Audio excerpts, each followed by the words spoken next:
Brothers on the Wheels, isa na namang nakakayanig balita ang nilabas ng Rusi Motorcycle Dumaguete Main Branch at Bimoto dahil pinakita nila ang bagong Rusi Classic 250 fuel injected. Yes indeed brothers, FI na ito na Euro 4 ready at bukod pa dyan, maraming pinalitang features sa Classic 250. Kaya for sure, mas maganda ang magiging performance nito. Natatawagin nating Classic 250 FI version 3. At yan ang aalamin natin ngayong episode, kaya steady pulso lang kayo dyan mga brothers.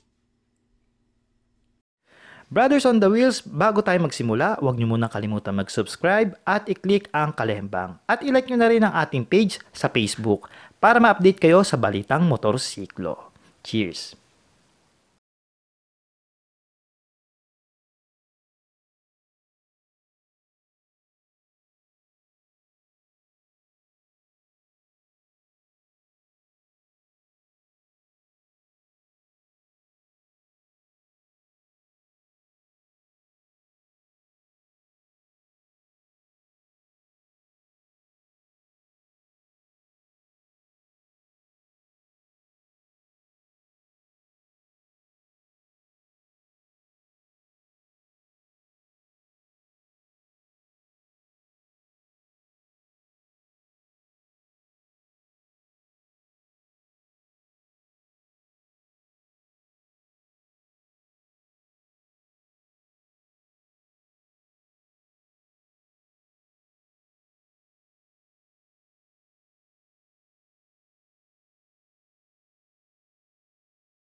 Dahil unang edition ng Classic 250 is same lang na naka-rim set. Pero ngayon, naka-wheel mugs na ang setup na may size na 17 inches diameter na may 4.0 at 4.5 tire size na dual sports ang style ng gulong.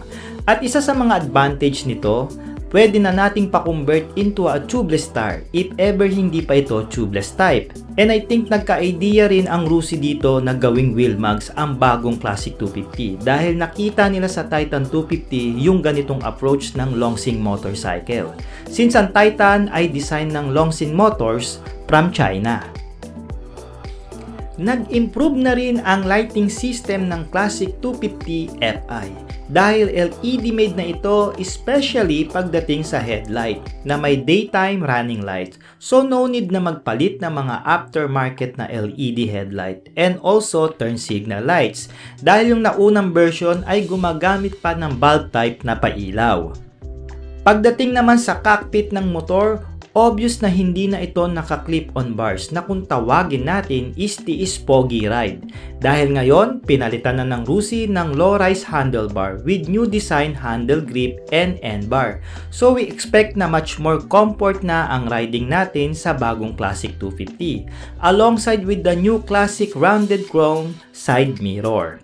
Fully digital na rin ang pagkakayari ng gauge panel nito. Dati kasi combination pa ito ng analog RPM at digital speedometer.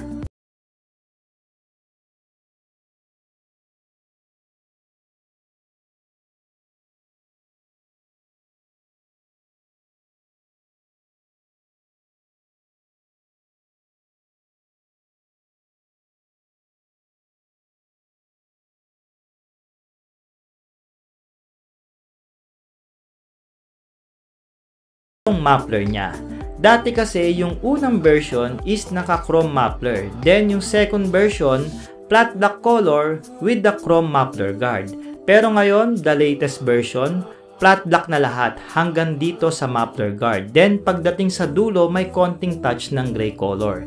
At pansin nyo ba mga brothers, mas malaki itong bagong tambucho na nilagay ng Rusi? May epekto kaya ito sa magiging tunog ng makina?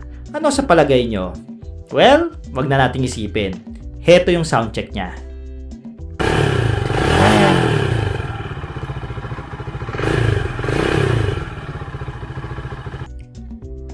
Brothers, pagdating sa specs ng makina, wala tayong masyadong pag-uusapan dyan. Since eto pa rin ang sinalpak ng Rusi. Yan yung Longsing RE250 engine na may single cylinder, oil-cooled, single overhead cam na 2 valves with 6-gear manual transmission and 1.3 liters ang engine oil nito. Ang naiba lang is itong fuel-injected Euro 4 ready. Pagdating sa fuel system na may fuel consumption na 2.9 liters in 100 kilometers na takbuhan. Pero depende pa rin yan sa bigat at riding habit ng isang riders pagdating sa usapang konsumo sa gasolina.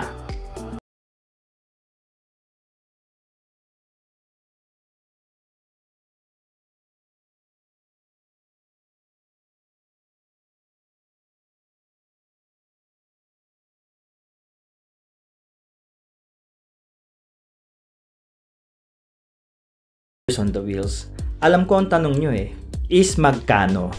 Diba? Diyan naman tayo magkakatalo Pero sa ngayon, hindi pa natin yan masasagot dahil wala pang official price na sinabi ang Rusi Main.